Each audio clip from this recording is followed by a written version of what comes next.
Welcome back, everybody. We have a brand new episode of 5 Minute Majors. I'm your host, Derek Harper. Let's dive right into it. The Portland Winterhawks entering Wednesday night's Game 4 trailed 3 games to 0 to the Moose Jaw Warriors after a heartbreaking loss in Game 3 in overtime. It's not impossible. The Kelowna Rockets have came back from down 3-0 against the Seattle Thunderbirds in a previous playoff series. So we'll see what happens with this. The Winterhawks just have to take it one game at a time. It's going to be tough because there are insane players on both sides. The last night's thriller, Tuesday night's thriller, was a very physical, chippy matchup. Um, it will be a series for the ages, no matter who wins it. Moose Jaw also has had a couple of players of the week, including the rookie of the week. You can see more of those details in my story. But out in the other leagues, we have the London Knights. They are going into Wednesday. They were up 3-0 on the Oshawa Generals in the OHL Championship Series. A reminder with that league, the host Saginaw Spirit will be in the Memorial Cup, obviously. They made it to their conference finals. So it should be a very competitive Memorial Cup, no matter who makes it from the OHL and WHL.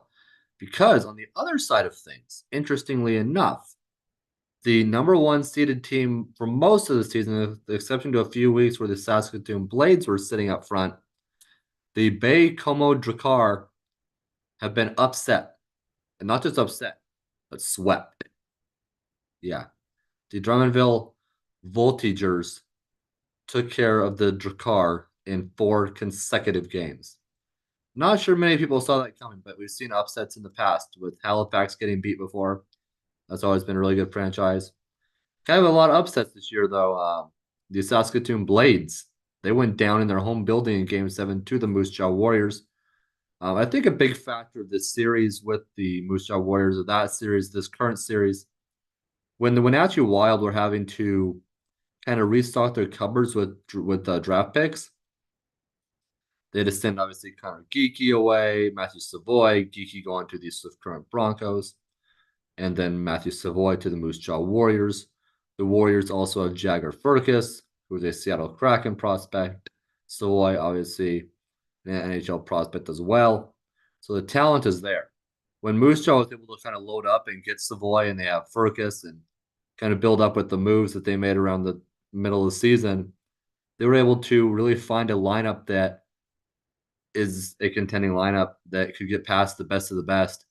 And we've seen that with this series so far. So it'll be interesting to see how far they go if they do indeed defeat the Portland Winterhawks.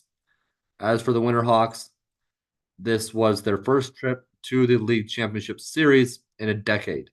2014 was their last one when they fell to the Edmonton Oil Kings in 7 games. We'll see if Portland can push it to 7 games.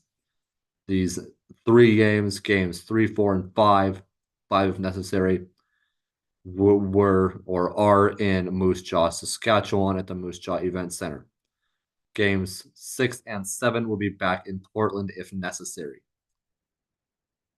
Out in the OHL with London, obviously that looks like a sweep, but so does Moose Jaw. I don't know what we'll see with the Moose Jaw Warriors and the Portland Winterhawks.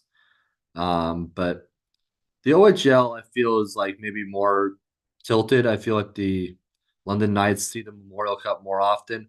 And I feel like they see success more often. Oshawa, obviously, a very great franchise.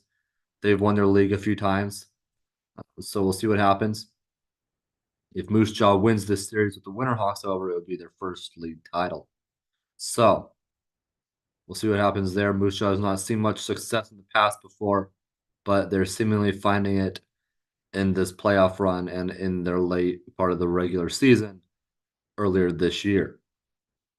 So that is that. A lot of key players to watch there. Matthew Savoy, Nate Danielson of the Portland Winterhawks.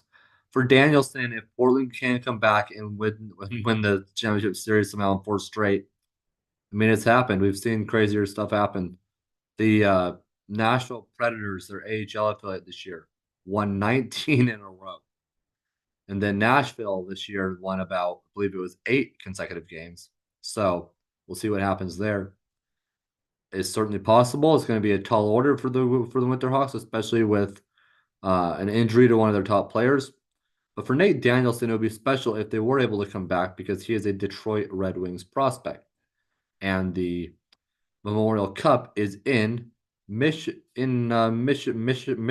And so it's about an hour 40 north of Detroit. So Wings fans would be able to see that. The Red Wings would probably have employees up there watching him.